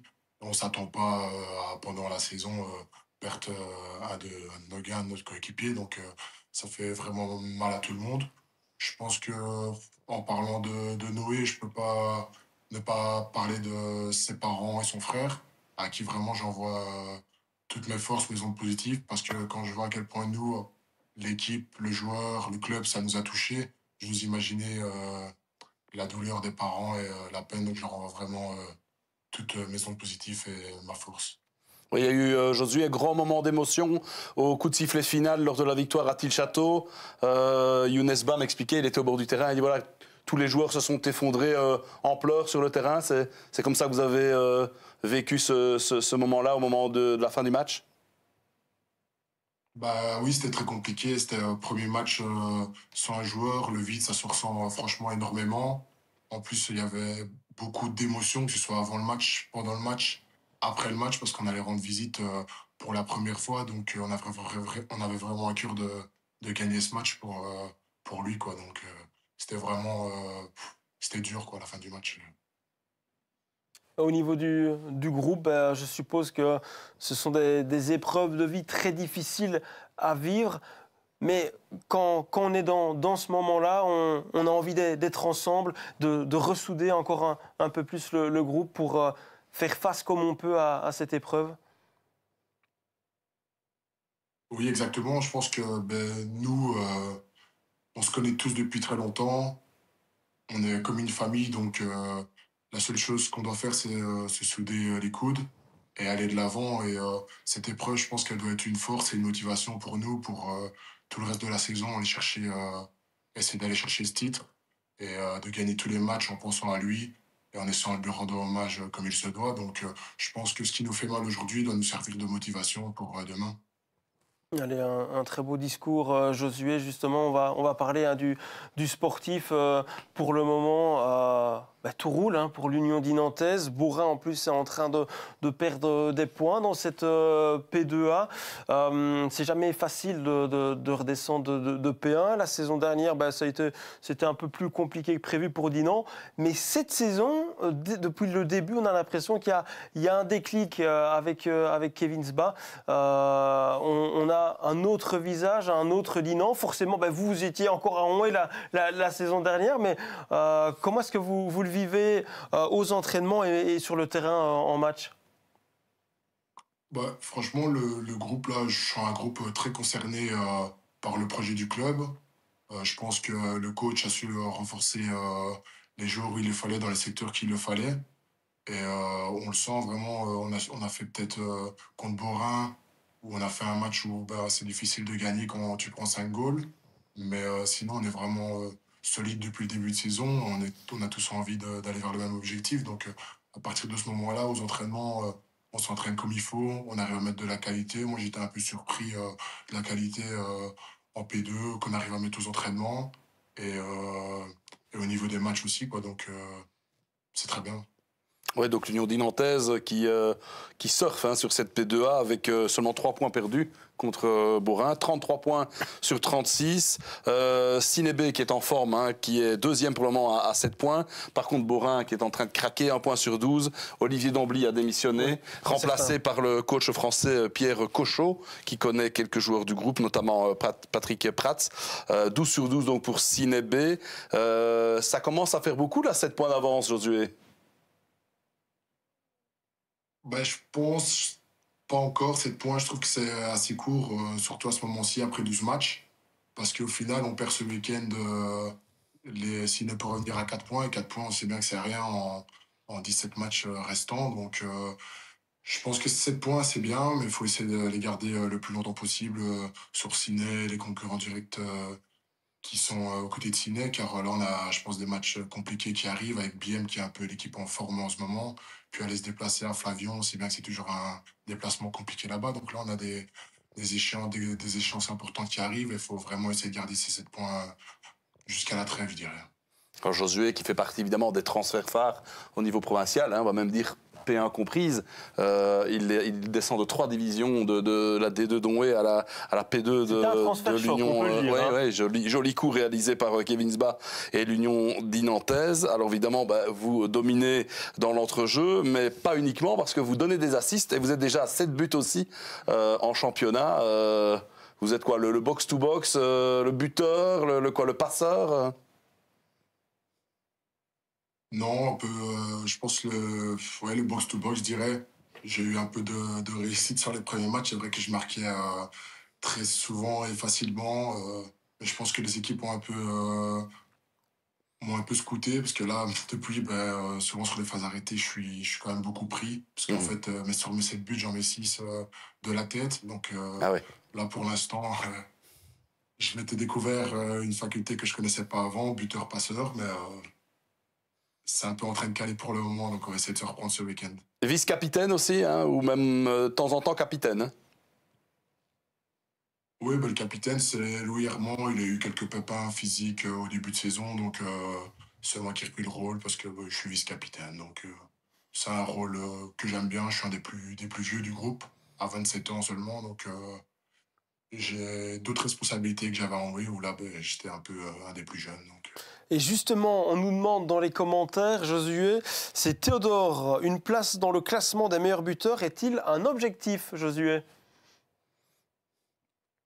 non, je pense pas que c'est un objectif. Si ça arrive, je prendrai. Mais je pense, moi, tout d'abord, l'objectif, c'est de faire monter le club en P1. Donc, je suis plus sur un aspect collectif que sur moi-même.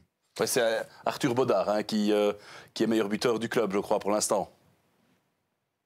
Ouais, c'est Arthur Baudard, je pense qu'il est déjà à 13 buts. Donc, déjà, 6 buts de retard, ça va être difficile à rattraper. Ouais, qui vient à Donway, avec Josué.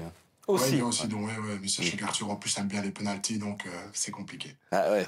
Alors, on a Arnaud Lepoint qui nous dit le chouchou des Lille Nantaises. Vous avez été bien accueilli, Josué? Je vois pas de quoi il parle. Allez, Joker, on passe à autre chose. On a évoqué Ciné B. C'est quand même un peu l'équipe surprise. On sait qu'il y a Trimboli qui fait du très bon boulot derrière, mais c'est une équipe très très jeune. Déjà joué quelques joueurs d'expérience aussi. Pour encadrer un peu le tout. Ils sont promus, hein, ouais. Mais est-ce qu'on attendait à voir un Ciné B si haut? Je vais vous poser la question à tous les trois. Je ne sais pas si Greg, vous suivez aussi un peu la P2. Je suis d'un peu plus loin, mais ça ne me surprend pas. L'année passée, on avait fait un match contre les U17 de Ciné. Et déjà, en U17, il y a un niveau qui est très intéressant. Et beaucoup de U17, d'ailleurs, sont dans cette équipe-là maintenant. Et donc, ouais, ça ne me surprend pas sur leur synthétique. Je ne sais pas s'il y a beaucoup de synthétique dans la série, mais le football qu'ils proposent, en tout cas, est bien avec Trimboli, qui est un coach qu'on ne présente plus maintenant dans la province, et partout où il va, il fait du bon boulot. Donc ça ne me surprend pas, en tout cas, ouais. Et vous, Laurent, qui suivez aussi très régulièrement cette série? J'aurais peut-être pas dit que Ciné B serait deuxième après 12 matchs. On attendait Borin. Borin était là il y a encore un mois. Et Biou aussi. En qui descend, qui est quand même dans le coup. Biou est ambitieux, mais a du mal à vraiment s'accrocher à ce podium pour l'instant. Et Ciné B, qui est l'équipe en forme avec la RUSD. 12/12 avec Damien Trimboli et sa jeune équipe. Et c'est l'un ou l'autre vieux briscard aussi. L'Union Dinantais, c'est aussi Kevin Sba, un jeune entraîneur qui a découvert le rôle là, en cours de saison dernière, qui entame sa première saison complète en fait cette saison, et qui est un de vos amis aussi, ami aussi de l'un ou l'autre joueur du groupe. Comment est-ce qu'il gère ça, Kevin Sba? On a déjà vu aussi sur les réseaux sociaux l'un ou l'autre de ses discours, on le sent très rigoureux, très strict, voire sévère. Il combine bien l'amitié et le coaching? Ouais, franchement, il arrive à prendre du recul sur, on va dire, sur l'amitié. Une fois qu'il met on va dire, son survêt de coach, il met de côté un peu toute cette amitié. Et, franchement, pour le moment, il gère ça d'une main de maître. Donc, j'espère que ça va continuer parce que l'équipe a beaucoup de respect pour lui et vice-versa. Donc, Je pense aussi, après de parler de deux autres sportifs de haut niveau qui ne jouent pas en provincial. Allez-y, on passe au commentaire après. On peut parler d'Antoine Bernier, votre grand ami qui joue au Sporting de Charleroi. Comment ça se passe pour lui? Vous êtes souvent en contact avec lui? Il est satisfait de son rendement? Oui, ça se passe bien. Sur ces dernières semaines, il a eu un peu moins de temps de jeu, mais je pense que dans le football, surtout à haut niveau, ça arrive des moments comme ça. Et là, ce week-end, il est rentré dans le 11 et il a fait une bonne prestation.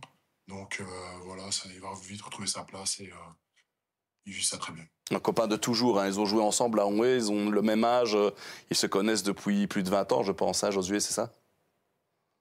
Ouais, on a commencé au foot quand on avait 5 ans ensemble et à depuis, 22 on s'est ans. plus lâché, que ce soit à l'école ou au foot. Donc, et j'ai envie de vous parler de votre sœur aussi, Séraphine Bastin, joueuse de basket aux États-Unis. Comment ça se passe pour elle là-bas? Elle est vraiment bien intégrée là-bas, elle revient pas souvent dans la région, elle fait vraiment sa vie là-bas maintenant. Oui, là maintenant, elle habite là-bas. Là, elle s'est mariée avec un qui jouait, Jean-Marc Chibanda, qui jouait ici en D2 amateur et qui est parti aussi là-bas pour le football. Et voilà, elle vit sa best life là-bas. Elle veut Dans quel coin? continuer à vivre là-bas. Ben là, elle était près de Portland, là, donc en haut, près du Canada. Elle a un peu voyagé, là, ça fait 5 ans qu'elle y est. Mais ouais, là, elle a envie de rester là-bas. Est-ce qu'elle est basketteuse professionnelle ou elle a un boulot à côté? Non, là, en fait, ce qu'elle a eu, du coup, elle a un peu, je pense, envie de mettre le basket un peu de côté, avec sa future potentielle vie de famille. Du coup, elle a un peu mis le basket sur le côté et privilégié le boulot, là. Et elle a déjà en tête de reprendre, donc voilà. Allez, voilà. une belle histoire aussi. Josué, pas mal de commentaires. Les gars sont présents dans le chat, forcément. Alors, on commence. Quentin Capouet qui nous dit « Pense-t-il qu'avec une hygiène de vie correcte, il serait toujours en D2 ?» C'est vrai ça, Josué, l'hygiène de vie parfois n'est pas au top. Ouais, non, je pense que comme un peu la plupart de l'équipe, surtout venant de lui, c'est assez surprenant. Mais, on aime bien faire la fête, quoi. Mais Josué, c'est un des footballeurs qui a la meilleure condition physique quand il s'agit de faire des tours de terrain pour tester les conditions des joueurs en avant-saison. T'es toujours dans les premiers de ton équipe, non? c'est vrai que là, cette année, on n'en a pas fait, je pense. À l'époque onhétoise, en tout cas. Enfin, si ouais, oui, c'est vrai que quand j'étais à Onhé, oui, j'étais à chaque fois le meilleur. Le premier, voilà, malgré l'hygiène, comme dirait Capou. Justement, Adèle qui nous demande où tu étais lundi soir. Joker. Joker, c'est déjà le deuxième, attention là, Josué. Pas trois. Et Guillaume Denis qui nous dit, pour la saison prochaine, est-ce que tu te verrais une saison de plus à la RUSD ou alors un départ serait envisageable? Moi, je me suis inscrit, on va dire, un peu avec Kevin dans le projet. Donc, si on monte, je me vois mal partir. Après, on ne sait pas vraiment d'ici là tout ce qui peut se passer. Donc, voilà, mais je me vois mal partir, surtout si on monte, quoi. Allez, une dernière question, Josué. C'est Philippe Buguin, d'ailleurs, notre consultant qui est avec nous dans le chat. Est-ce que la montée loupée avec Onhé la saison dernière à Meux, c'est votre plus grande déception pour le moment dans votre jeune carrière? Oui, je pense que c'était une déception qui m'a fait mal et je pense qu'aussi ça a été l'élément déclencheur du fait que j'aille en P2. Parce que j'avais plus forcément envie de rester en D2 avec tout ce qui était les contraintes quand même de ce niveau. Et cette défaite, oui, surtout au penalty, avec les circonstances du match, je pense qu'on a dominé pour une fois mieux sur tout ce match et on perd au penalty, ça nous a fait vraiment beaucoup de mal. Et ouais, dans ma carrière, je pense que c'est ma plus grosse déception, c'est de ne pas avoir gagné ce match. Et donc, si Meux était monté, tu serais resté? Si Onhé était monté, je serais peut-être resté. Ouais. Je pense que, parce que je n'avais pas connu Corladé amateur. La faute de Mathéo Puch. Je pense que c'est quand même quelque chose à connaître. Donc voilà, je pense que je serais resté si on était monté, honnêtement. Ah, Greg a une petite réflexion.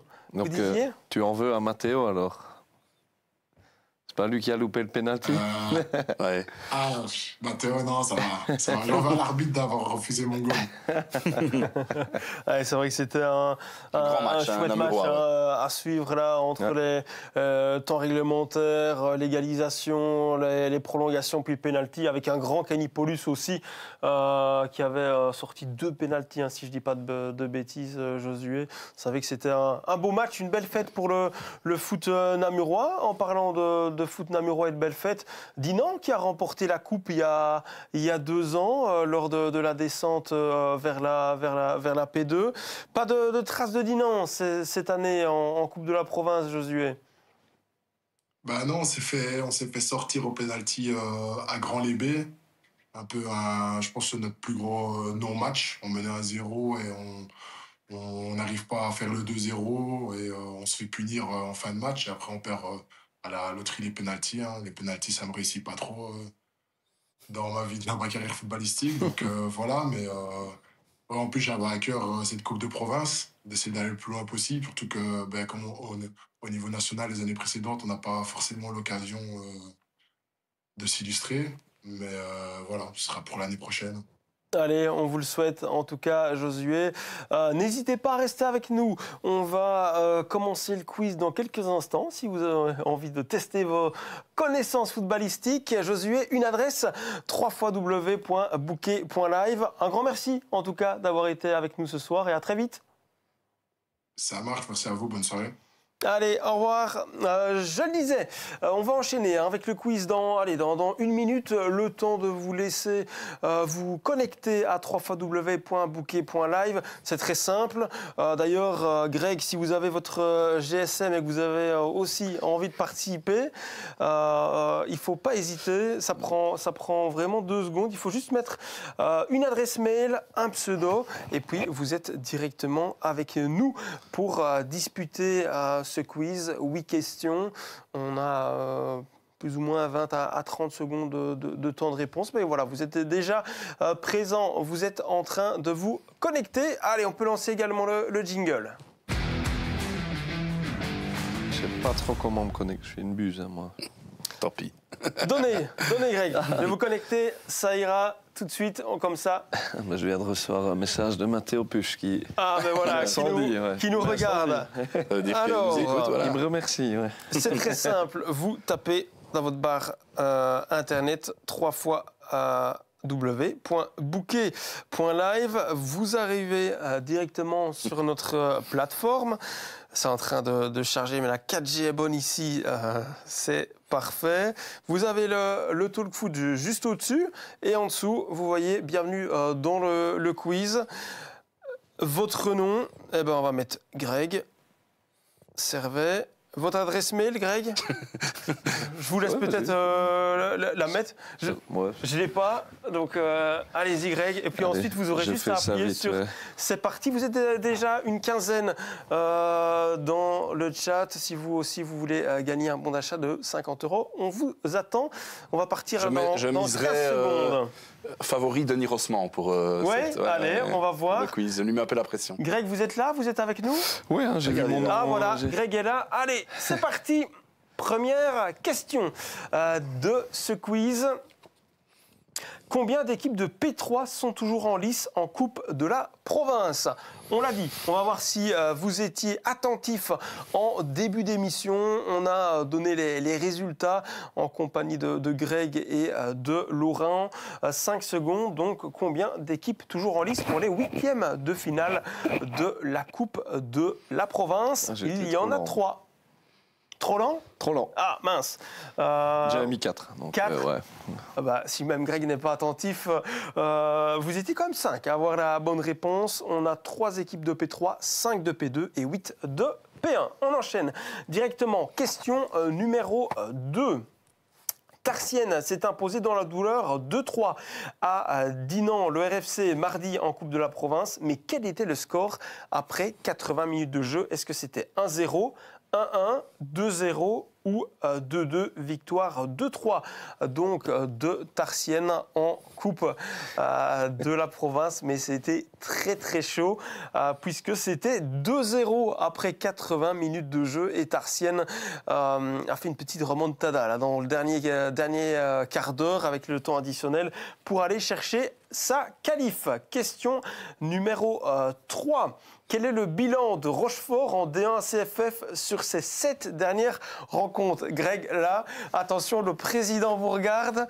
Vous ne pouvez pas vous tromper. Est-ce que c'est 15 sur 21? Est-ce que c'est 10 sur 21? Est-ce que c'est 7 sur 21 ou 5 sur 21 pour l'Union Rochefortoise en D1 à CFF? Ben oui, petit coup de mou pour les Rochefortois. C'est seulement 5 sur 21 pour le moment. Vous l'aviez? Joker, mince. Allez, Greg, mauvaise réponse. Si ça peut vous rassurer, il y a 19 mauvaises réponses. Vous n'étiez pas le seul. j'avais mis 7. Ah, voilà. Ouais.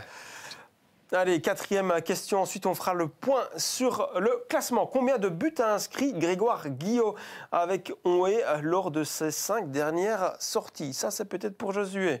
0, 2, 4 ou 6 buts sur les 5 derniers matchs de Grégoire Guillot avec Onhé, un attaquant qui va très fort pour le moment puisqu'il a planté 6 buts sur ses 5 derniers matchs. Et d'ailleurs, qui va bien pour le moment, on peut le dire, Laurent. Malgré un partage ce week-end, mais ici ils reçoivent Tournai, Lanterne Rouge, donc l'occasion pour eux de reprendre 3 points et de se remettre au moins dans le top 5. Allez, c'est ce qu'on souhaite aux Valérois.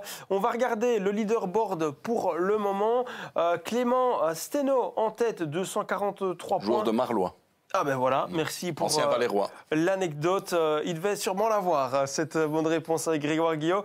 Gabin est deuxième, 157 points. Peggy, 155. On voit que vous vous tenez dans un mouchoir de poche. On a également Lievens qui est quatrième. Et puis Virgile, cinquième.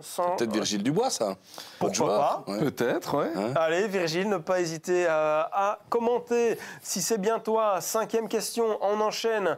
Quelle équipe de P4 imite Rochefort-B en réalisant un sans faute 36 sur 36 depuis le début de la saison? Attention, il y a une petite surprise. Est-ce que c'est Somzé B? Est-ce que c'est Gève B? Est-ce que c'est Biou B ou Lénion qui réalise un 36 sur 36 pour le moment, et c'est bien Jeff B et pas Lénion. Lénion réalise un sans faute pour le moment, mais c'est 30 points sur 30, tandis que Jeff B a réalisé 12 victoires en 12 rencontres. 10 bonnes réponses, c'est pas mal du tout. 6e question, à présent, l'Union Namur a signé sa toute première clean sheet ce week-end, mais combien de rencontres sans but encaissé comptabilisaient les Merles la saison dernière à pareille époque? Ça, c'est dur, hein. Oui, très dur. C'est vrai que défensivement, c'était quand même relativement plus costaud du côté de Namur en D1 à CFF.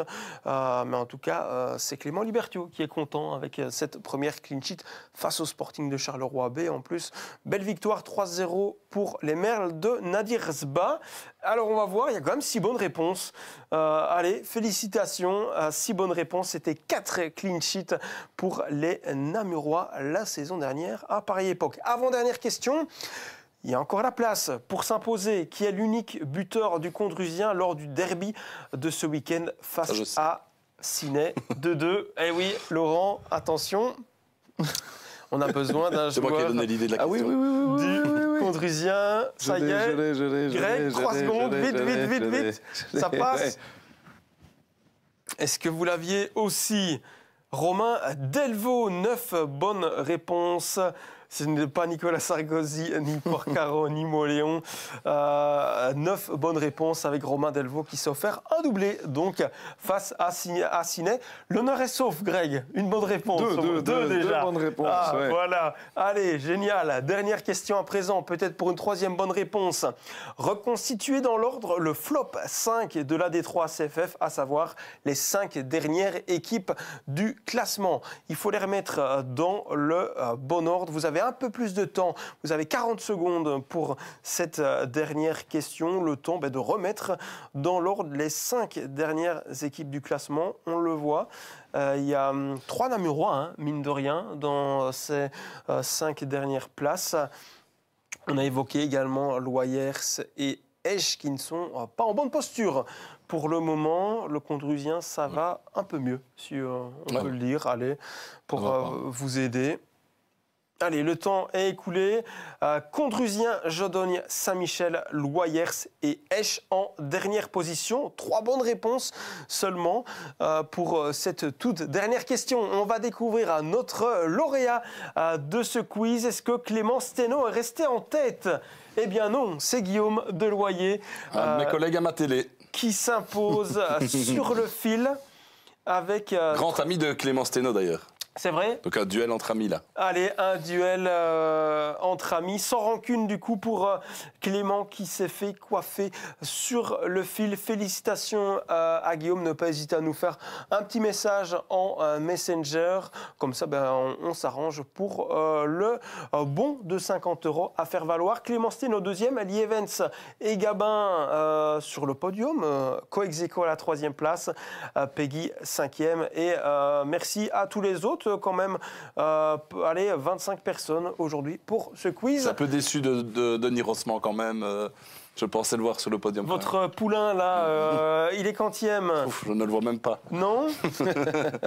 Allez, on va descendre. Ouais, Greg Servet, 13e. Ouais. Vous êtes devant Denis. Voilà. Ouais.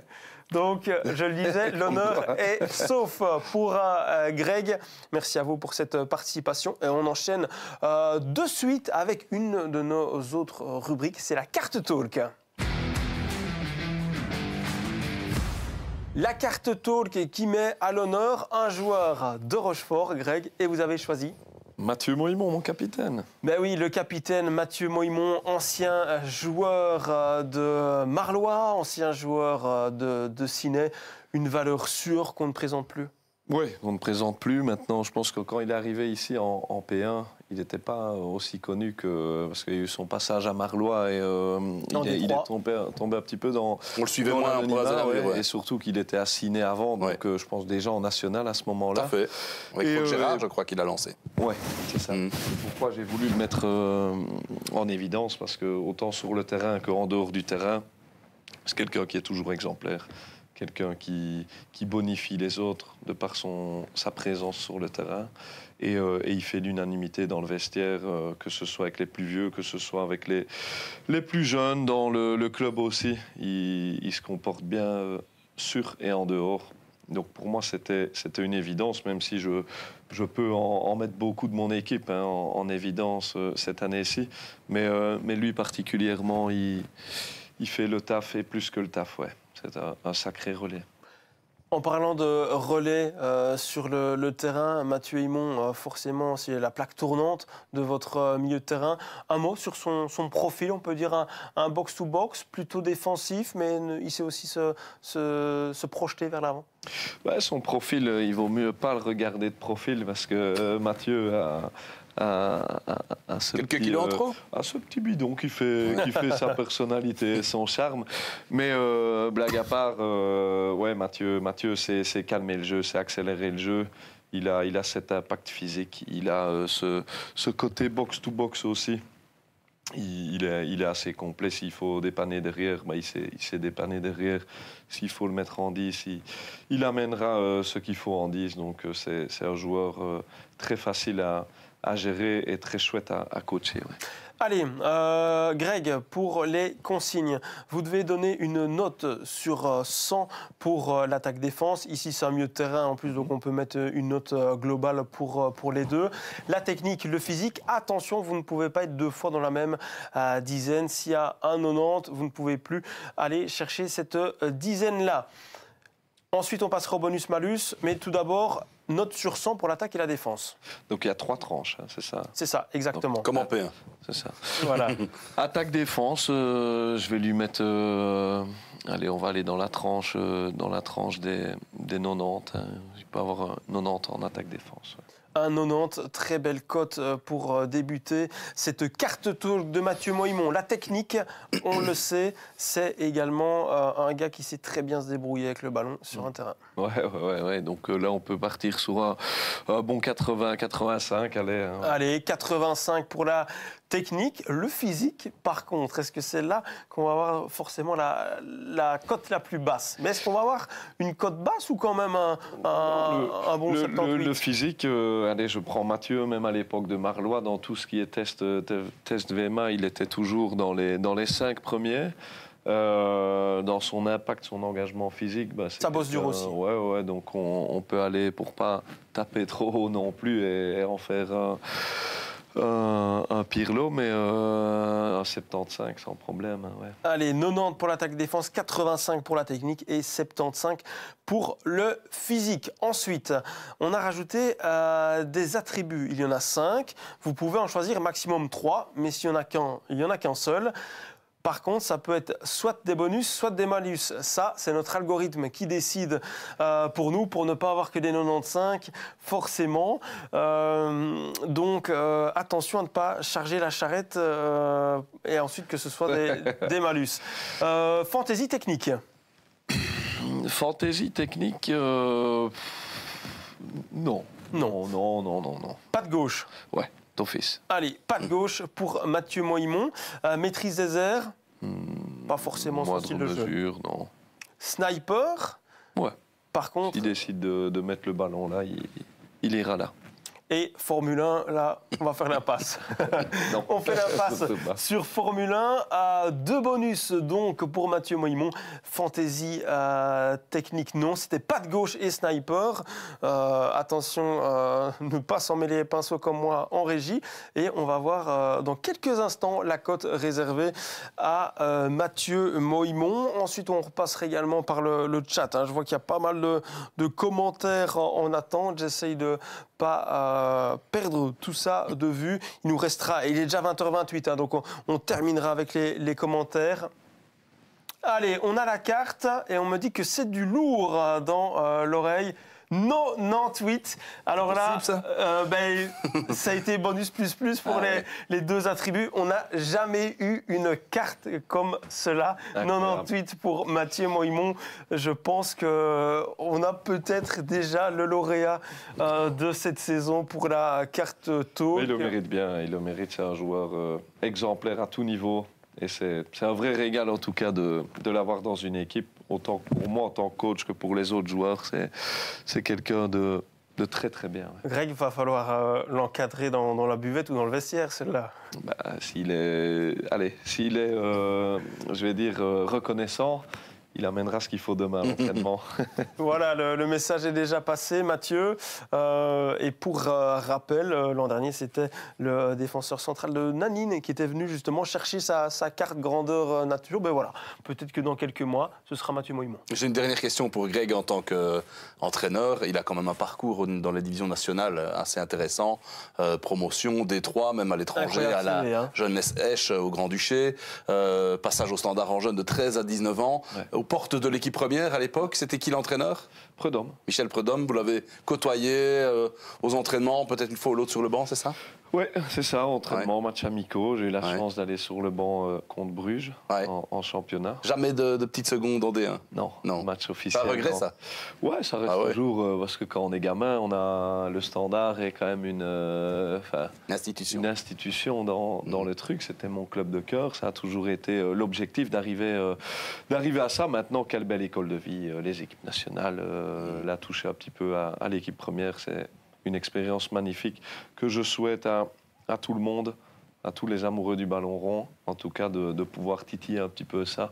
Et voilà, après, là, je vais dire la descente, et quand on redescend dans les niveaux, on se rend vite compte, si on est bien sensé, que le chemin, il est barré. Et après, c'est plein de bonnes choses. Et en tout cas, ici, je découvre dans le coaching une autre facette du football qui me plaît bien et qui m'attire de plus en plus, en tout cas. Et avec votre carrière, on a d'ailleurs un commentaire de Philippe Buguin qui fait un peu écho à ce que j'allais vous demander. En parlant de matchs remplis d'émotions positives, Greg, est-ce que vous avez conservé une bonne place dans votre mémoire, ce fameux match à Ouépion pour une montée ? Est-ce qu'il y a d'autres matchs comme ça qui vous ont marqué ? On a parlé d'un Bertry-Virton et d'un Virton-Bertry, des derbies incroyables en D3 national. Est-ce qu'il y a quelques matchs comme ça qui vous ont marqué dans votre carrière ? Oui, il y a eu, quand j'étais à l'étranger, à la Jeunesse d'Esch, on a fait les tours préliminaires de Champions League. Ça, c'est quand même une expérience magnifique. Moment spécial. À l'AIK Solna, le champion de Suède à l'époque, qui était, c'était vraiment particulier, entendre la musique et tout ça. Il y a la finale de coupe, on ne peut pas la... Ouais, c'est vrai. Ça, c'est sur votre podium, ça. La finale de coupe, on ne peut pas l'oublier. Il y a aussi les matchs Blé-Virton, quand j'étais à Blé. Le derby Gaumet. Le derby Gaumet, c'était quand même incroyable. Au stade Yvan Georges, particulièrement, je suppose. C'était aussi des bons moments. Ouépion, la tournure du match, elle est juste... C'est un thriller, on magnifique, peut le dire. Magnifique. Et je pourrais encore sûrement en citer 4-5. Et un entraîneur qui t'a marqué plus que les autres ? Un entraîneur qui m'a marqué. Alors, je vais lui faire un petit clin d'œil et ça apaisera un petit peu les tensions. Mais, je crois que... mais bien sûr, David Monk m'a marqué. Alors, il y a ce mauvais côté, comment ça s'est terminé. À Marlois. À Marlois, où David a sa vision des choses. Maintenant, David est quelqu'un d'entier. David est quelqu'un, un meneur d'hommes. Et au final, je suis sûr qu'au fond, dans ma façon de gérer le groupe, je ressemble un petit peu à David. Mais sinon, comme entraîneur connu, Michel Rankin. Michel Rankin a quand même une petite place. Dans quel club, là, à Ablé? Ablé, oui. Ablé et au Standard. Quand j'ai commencé vraiment au Standard en jeune à 17 ans, il était avec le Boskamp, Yann Boskamp. Et donc, lui venait coacher la réserve. Il me prenait souvent. Et c'est quelqu'un, lui et Tomislav Ivic, qui était aussi... Que les grands noms, s'il vous plaît. Hein. Ouais, j'étais un peu son petit chouchou à l'époque en jeune au Standard. Ah, c'est des belles anecdotes. C'était des beaux moments et des belles personnes surtout. Et dommage, Tomislav, que ce soit fini assez tôt pour lui. Et Michel, quand on a l'occasion de se voir ou quoi... et qui a entraîné Rochefort aussi. Qui a entraîné Rochefort, ouais. 2 fois. Donc, très belle personne. Allez, dans les commentaires, Jérôme Claude qui nous dit « Greg servait un casier par mauvaise réponse ». Ça va vous coûter cher, ça. Le couillon risque d'être animé jeudi. Et Quentin Capouet qui nous dit « Greg a quand une soirée, paye la maison à Éprave ». Que de bons souvenirs. Hein. C'est vrai que Capou a joué à l'Union Rochefortoise. Capou a joué à l'Union Rochefortoise, il était venu en fin de mercato la première.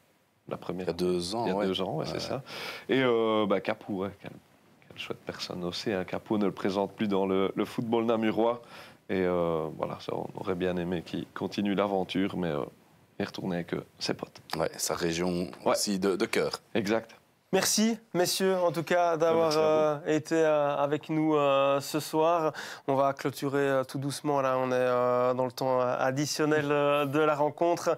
Merci à vous, derrière votre écran, de nous avoir suivis, d'être toujours aussi nombreux dans les commentaires, également pour réagir à nos rubriques. Puis, j'espère que les téléspectateurs de Ma Télé, également, auront pris du plaisir à suivre ce numéro qui était très, très sympa, en tout cas. Merci à tous les deux. Et puis... on vous donne déjà rendez-vous dimanche à 20h dans vos émissions sportives, que ce soit le sport du côté de Bouquet ou Extra Ball, forcément pour Ma Télé. Il y a déjà de belles affiches et de beaux matchs qui sont cochés pour ce week-end. Et on vous dit rendez-vous mercredi prochain pour un nouveau numéro du Talk Foot. Ciao, à bientôt.